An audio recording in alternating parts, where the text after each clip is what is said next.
Welcome to Comptroller's Corner.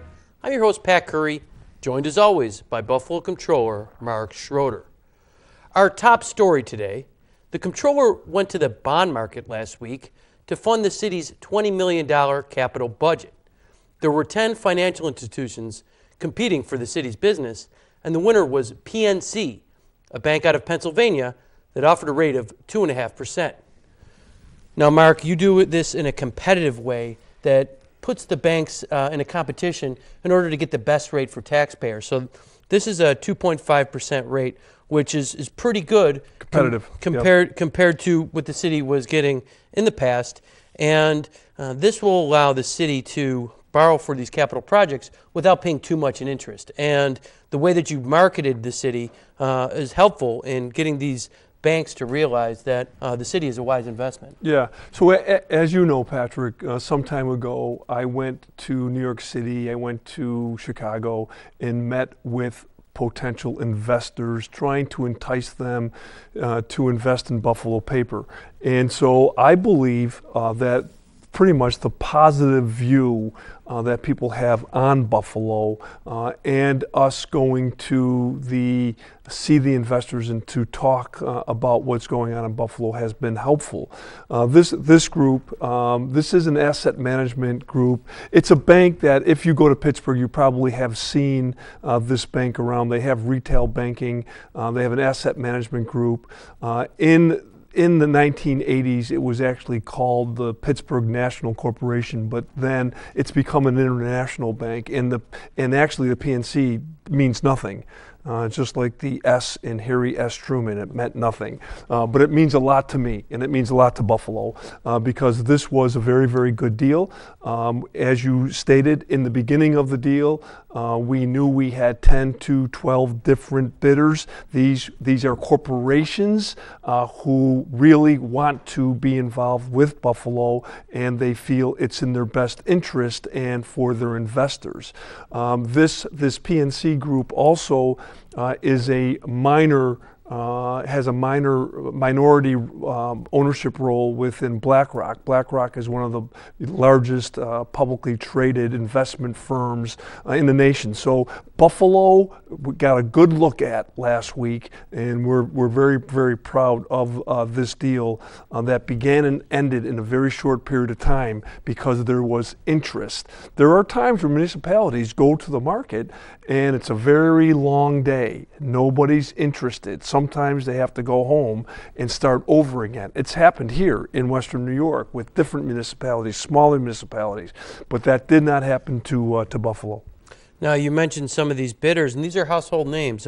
J.P. Morgan, Fidelity Capital Investment, Bank of America, Merrill Lynch, FTN Financial. Now, that's a bank out of Tennessee that actually won the city's business last year. Correct. So the city's producing a lot of banks from all over the country really competing to invest in our city, and we're going to see the fruits of that investment in the capital plan once work gets started. And now that this bond sale has taken place, the construction cranes and all the work can begin here now that they're fully funded. We sensed that there could be a lot of activity with this because, as you remember, we've talked about this before. Late last year when the federal government had this so-called new budget plan, and what happened is it took away a tool that we have and municipalities across the nation have, and that's advanced refundings. And so a lot of these institutions, Patrick, have been involved in these types of things. And so now when you reduce it to a smaller opportunity area, we sensed that there was going to be a lot of activity on this. And one of the things that you've done to make sure that the city's not paying unnecessary interest is to make sure that any project that you're going to borrow money for is something that's ready to go and the money's ready to be spent. Too often in the past, before you were comptroller, the city had borrowed money that they really didn't need, and it was sitting there in the bank account, not earning any interest for the city. The city actually was paying interest on that money, even though they really didn't need it or didn't use it. But you stopped that, and now every time that taxpayers are paying for this interest costs, they're doing it for projects that have been vetted and that are ready to go, and for the taxpayers of Buffalo. Yeah, that's correct. And I want to congratulate Greg Szymanski, who is a deputy comptroller, and he heads up the debt management office, and he has done a really good job, and his staff have done a good job. And you're right, Patrick. We have to have empirical evidence from the administration that whatever we go to the bond market for, they're going to spend down in a short period of time. And we have used the guidelines from IRS. 18 months is really what we're looking for, sometimes even sooner. And so there have been times, previous controllers, they would seem to go to the market every year, for $22 million and for $5 million for the school district. We stopped that. We stopped that in its tracks 7 years ago, and we said to the administration, we are not going to the market unless you can prove to us that you can spend down the money. It's in your best interest, and it's in the taxpayers' best interest. That's what we've been doing. It's been working, and we're going to keep it going. Another reason you've been limiting the amount of borrowing that you're doing on behalf of taxpayers is that the rating agencies, all three, Moody's, Standard & Poor's, and Fitch, have all said, the city's making some progress, but their debt is still too high. So what you've been doing is you're borrowing less than debt than you retire every year, so that you're chipping away at that debt. And since you've been comptroller, you've reduced the city's debt burden by over $100 million. Right. That's exactly what we've been doing for the last 7 years that I've been the comptroller, and our management staff. We know that to be true, and we know that the rating agencies, even though we have gotten upgrades over the past 7 years, we also know that there are certain things that they are concerned about, and I'm ever mindful of it, and we try to do our best to kind of mitigate that. So this is a long process that gets us to this point where you're selling these bonds to these financial institutions.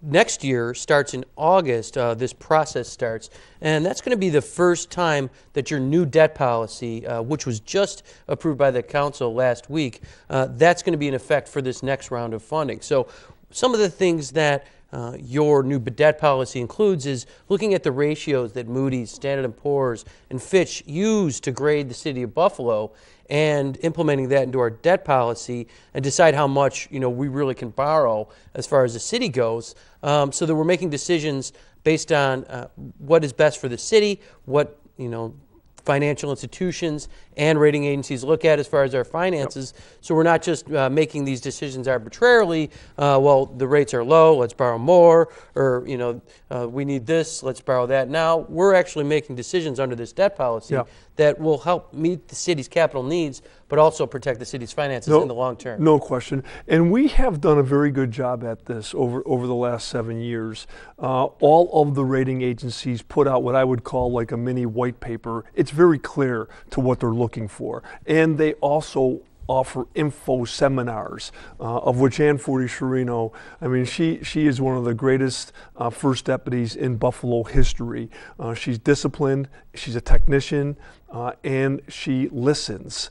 And she has gone on many of these seminars provided by the rating agencies, because we try to get every advantage that we can get, and then we will communicate, with the mayor and or the administration, or Patrick, your responsibility is to communicate with the council members. So we try to do that, and we try to, we always stay in our lane, but we also want to connect and let people know what the rating agencies in this particular case are saying, and we've done a very good job at that. Now, one of the things in your new debt policy that will be implemented in the next round of capital budget financing is that you're looking to put a stop to borrowing capital funds in order to do things that the city does every year. For instance, demolitions or tree trimming. Those have been included in the past in the city's capital budget, but there's two reasons that you would like that not to continue in your debt policy. One is demolishing a house or trimming a tree isn't really a capital improvement. No, it should be in the operations budget. It's wrong. Yeah, it's not building a road or a building. It's routine maintenance. Secondly, if you're incurring these routine maintenance costs every year, why would you go to the bond market? Why wouldn't you include it in your operating budget? Because if you're including in your capital budget, that means you're paying unnecessary interest costs. Yeah. That's almost like if you paid your gas and your water and your electric bill with a credit card that charges you interest from that. Yeah. You know you're going to get that bill every month. Why not pay it with the money in the bank? And that's what a responsible homeowner would do, and you're looking for the city to do the same thing under your new debt policy. Yeah, so the debt policy is so important, and it's something that we feel very strongly about, and it's taken us a long time, and we vetted it out with everybody within city government. We didn't want to surprise anybody. But quite frankly, I've had, in my management team, we've had the elastic power over the years. We could have stopped that, but we didn't do it because what we didn't want to do is get in the way of the administration. If they're used to doing something for a long period of time, I tried to be as flexible as possible. But when we've gone through all of the energy to put forth a debt policy, we now have made it clear to the administration that starting in the next cycle, we're not going to allow things that should be in the operational budget anymore. We're not going to the bond market for those types of costs. And so I think it's a communication thing. We've done it effectively, and next year I look forward to going to the market in a little bit of a different way. And it's not just you that's saying that shouldn't be done. The Drescher and Malecki, who are the city's outside auditors, they wrote it in their opinion of the city's finances that you really shouldn't be going to the bond market for these types of projects. And now the debt policy that is implemented will take place, and it's been approved by the council. Yeah. And the new process starts in August, and that's when you're going to make clear the city's operating under new debt policy. So no matter, there seems to be a lot of voices at the time the city should borrow more, rates are low, but actually all the people that are saying that, you invited to the table and helped them craft your new debt policy. So you invited everyone from the CPC, the Citizens Planning Council, who decides on the capital budget. You invited the mayor's team. You invited the Common Council, the Buffalo Fiscal Stability Authority, which is also known as the Control Board. They've all chimed in. You got help from your financial advisor, your outside auditors, Drescher and Malecki, that we just mentioned, and guidance from the Government Finance Officers Association, which is the governing body of municipal finance officers, and the New York State Comptroller's Office. Tom DiNapoli has a lot of good info that you used. So that you took all these different sources, then showed it to everyone, let them chime in on it, make some suggestions. You incorporated their suggestions into the final policy. So we have a real great working document there to guide the city's finances for the long term. We didn't have to do it that way, Patrick. We chose to do it that way because we wanted input from everybody. And we didn't want to jam this down anybody's throat. And so you're exactly right. We reached out to everybody. We gave them an opportunity to be heard. And we even amended our drafts based on what they were saying. And so it was a good team effort. That's the way I wanted to do it. We didn't have to do it that way. We have the responsibility of authoring this book. We could have submitted it to the clerk, and that would have been that. But we did not do it that way. And therefore, when we did submit it to the council, there weren't very many questions because we already vetted it out to everybody, and I believe that the council was satisfied, with that. And they unanimously approved that debt policy. 9-0. And it's now in place. Now, you're a little bit relieved at the results of this bond sale, partially because this was the first time the city's grade from the rating agencies got revised in a negative way. Now, you've been comptroller for 6 years, and all three rating agencies have upgraded the city's rating when you've been in office. But this year, the city's finances were troubling to Moody's and Standard & Poor's in particular, and they didn't change the city's letter grade, which was A1 with Moody's and A+ with S&P, but they did change our outlook from a positive outlook to a stable outlook. So that concerned you. You kind of saw it coming because the city needed $35 million in reserves in order to close its budget. We'll talk about more about that later. But you were concerned that this action that these rating agencies could have an effect on the percent that the city got. But actually, at the end of the day, the percentage you got was actually was a better deal than what you expected in the initial studies and the initial estimates that your team looked at. We did better than we even expected to, even with the slight revision of the city's grade. Yeah. So I've explained this, to Mayor Brown several times, and I said to him that we're still in a position that it's very important, Mr. Mayor, that you submit a budget to me on May 1st for 2018-19. And that it have discipline in it, and that you be very mindful of the expenditures out and the revenues coming in. It's real simple, Patrick. And so if the mayor and the council, and I've talked to all council members, all of them, if they understand this is a very important juncture right now, and discipline is the most important thing, we're going to be okay. Even though the rating agencies are troubled by the mayor and the administration dwindling down the reserves to almost nothing. It's problematic, but we still have a chance to do something about this. And I'm optimistic that the mayor and the council members have heard me and have heard the management team and the comptroller's office, and that they do the right thing, going forward. Mark, I want to talk a little bit more about the budget, but we have to take a brief break. Okay. Stay tuned for more Comptroller's Corner after this message. So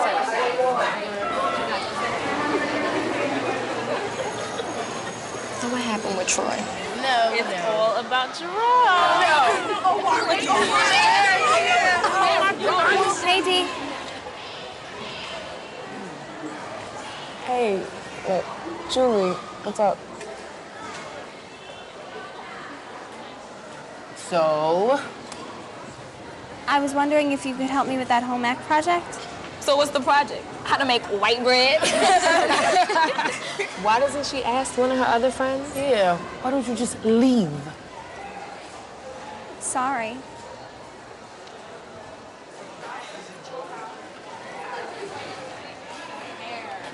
Why you gotta be like that? Julie. Imagine the power of one voice. Find yours at freedomcenter.org. Hi, welcome back to Comptroller's Corner. The Buffalo City Charter requires the mayor to recommend an annual operating budget to the Common Council on May 1st. The Comptroller has then 10 days to file a written response with the Common Council. With expenditures of the city far outpacing revenues, the city has dwindled reserves, needing $35 million in reserves to close last year's budget, and there could be another $35 million needed to close the current year budget. That has some wondering, where is the revenue going to come from in the new budget, or is there going to be a cut to expenditures? Now, Mark, you've been saying this for a few years now, that revenues and expenditures just aren't lined up. They're not matched. And most of the city's costs are around its labor force. Now, the labor force seems to be mostly under contract, and they're getting 2% raises every year. Right. And the expenditures for those types of labor costs are going up, whereas the revenues are going flat, and in some areas, like the casino revenue, are going down. So this puts a lot of pressure on the city's savings, and as a result, more than $100 million in savings have been used over the past few years in order to fix the budget gaps that are in these yearly budgets. So, but now we're in a situation where there's not any reserves left, or not enough reserves left to balance the budget on the backs of the savings, and the city's going to have to make some tough choices as far as either reducing expenditures or boosting revenues. Yeah, so this is really, Patrick, a comptroller's worst nightmare, because having established a relationship over the last 7 years with the rating agencies, it's become very clear to me that if they see a trend being negative trend, and that is using reserves each and every year, that worries them. It worried them so much that they amended their rating to us, and they're now not saying we are positive, we have a positive outlook. They're saying we have a stable outlook. That's concerning to me, and you're right. We had the general fund, and we have a little category called the unassigned, which that money can be used to do many things, and the mayor and the administration have used it up, and so it ain't no more. And that's a problem. So that's why on May 1st, when the mayor submits his budget, there needs to be discipline in there. If there is discipline, we're going to be okay. Quite frankly, the cash flow is a little troubling to me right now. I have to watch cash flow every week since last December all the way until this June when our fiscal year ends. And so I'm hopeful that the mayor and the council take this opportunity to make the adjustments necessary so that we can operate in a way that makes sense and that's fiscally sound for our citizens. Now you're looking for some real structural improvement. That means a long-term fix that would make revenues equal expenditures. Too many times you've seen that the city relies on the savings or one-time revenues from whether it be state aid or some kind of other revenue or a new revenue. But you're looking for some kind of structural way to fix the city so that the city's not looking for these one-time shots and they're not looking to their savings and that they're set themselves up for long-term success, much like a person would do in their household. Yeah. So here's what I'm concerned about. This budget that I'm expecting in the next couple of weeks, Patrick, it needs to be real. It has to be a real budget. Many times in the past, the budget has become over budgeted with overtime within fire or police, and or they've under budgeted, when they're selling property or land sales. This is a problem. They need to do better. They especially need to do better right now because the rating agencies are looking in a very intense way. So you mentioned real estate sales. Now, the last year, City of Buffalo budgeted $8 million in real estate sales, and they only got $1 million in. This year, I think they budgeted $7 million, and they've got about $250,000 in. If you look over the past 5 or so years, the city budgeted around $35 million and only got in $5 million. So we're budgeting more in a single year than we've got over the past 5 years in these land sales. So just one of these things where it's not realistic. It's not realistic. It's been shown year after year that we get in far less than we're budgeting for. And what you'd like to see is a more realistic approach to, if we're averaging $1 million in land sales, the revenue from land sales should be about $1 million. The least of our problems, Patrick, ironically, is the Seneca Casino situation. In Niagara Falls and in Salamanca, that is a major, major problem. In Buffalo, the Seneca Nation only owes the city of Buffalo approximately $10.4 million. So it's something that's manageable. But what's not manageable is the way the city has addressed the budget in the past. And they've dwindled down our reserves to a point that we're making a spectacle of ourselves right now. And that has to stop. And I'm not shy. I've made it very clear to the mayor in a most respectful way. I've gone to every council member myself and talked to them individually about this situation. And so they're all very aware of what's going on, and they just need to they need to take the responsibility very seriously, especially now. And the council has become more engaged on this issue, and they're planning a thorough review process of the mayor's recommended budget from the meetings that I've attended. So another aspect of the budget that could concern you is if the attempt is used to make to use the rainy day fund to kind of get us out of this budget gap. Now the charter says the rainy day fund, or now it's known as the emergency stabilization fund, is exactly that. It's supposed to be 30 days of operating expenditures set aside and used for non-recurring, unanticipated events. Emergencies. Exactly. Like a snowstorm. It's not the kind of fund that should be used in order to balance a budget, while not fixing the underlying structural problems with the budget. Yeah, absolutely. And so if, there's other municipalities across the nation and even in our state that had major flooding and something went wrong. If something like that were to happen, that's when you would use that fund. But as you stated, Patrick, it can't be recurring. So the things we're talking about is just mismanagement. It's mismanagement of the budget, period, and simple. And so this rainy day fund will not and cannot be used for to balance the budget. But the city of Buffalo, they have a big responsibility right now, and the mayor and the council members know that lurking is the Buffalo Control Board, the BFSA, and they are still available. And even though they're a soft control board right now, if the city of Buffalo does not function properly fiscally, they could be back in business, which to me is offensive, because there are 9 elected officials in City Hall. They're council members. There's an elected mayor and there's an elected controller. We have a responsibility to govern, and that is the reason why this is the most important time right now in the last decade. We need to get this one right with this budget coming to us by May 1st. Just a quick update. The viewers have been very engaged on the HUD home audit that you did that showed that the city spent $5 million and only fixed up 11 houses.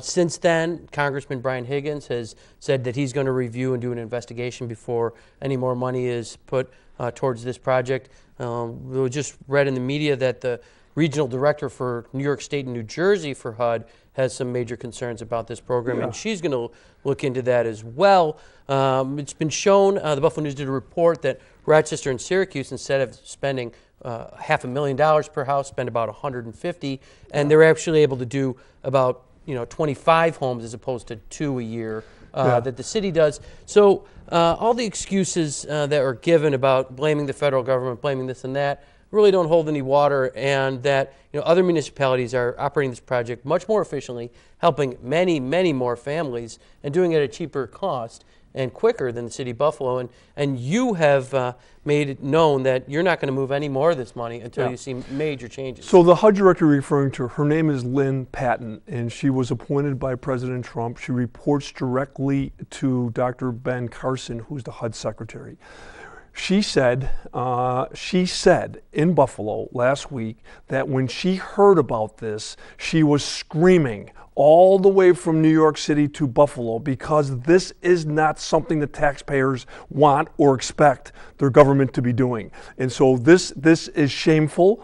And she's very seasoned, and after she had her meeting with Mayor Brown, she kind of took a very careful approach. But to me, this is ridiculous. The citizens of the city of Buffalo know it's ridiculous to spend $500,000 on 11 homes, and it's going to stop. And I'm telling you, it's going to stop. Even though I always say I stay in my lane, I'm figuring out ways, Patrick, to prevent these types of things from happening in the future if they don't stop it themselves, meaning the mayor and the common council. Mark, that's all the time we got for Comptroller's Corner. Thanks for joining us. Thank you. Thanks for joining us at home. Make sure to check out the Comptroller's website, our Twitter handle, our Facebook page, and our YouTube channel. On behalf of Mark Schroeder, this is Pat Curry signing off.